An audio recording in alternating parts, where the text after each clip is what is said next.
Shimla Virgo वालों के लिए 10 मार्च से 16 मार्च का जो वीक है, इसमें फोकस इनका जो है कहाँ पर रहेगा। इनका फोकस इस वीक में किस तरह से फ़ायदा हासिल हो, कहाँ से बेनिफिट हो सकता है पैसों के हवाले से, कैसे डील बनी जाए, वहाँ पर डील कैसे बनाई जाए, किस तरह उस बंदे को जो है कैरी किया जाए। यानी कोई जो है विश इस वीक में आपकी पूरी हो सकती है।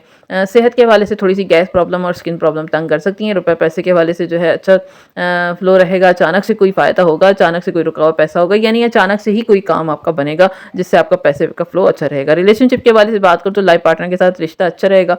पार्टनर के साथ आप कहीं पार्टी गेट टुगेदर में भी जाते हुए नजर आ रहे हैं इस वीक में। करियर के हवाले से बयान करूँ तो अच्छा वीक रहेगा, लेकिन मशीनरीज पर यानी कि लैपटॉप और गैजेट वगैरह की जो चीज़ें हैं उनकी ख़राबी की वजह से आपको थोड़ी सी टेंशन हो सकती है। काम आपका अच्छा रहेगा और पार्टीज़ वगैरह भी आप एंजॉय करेंगे। वीक आपका अच्छा रहेगा।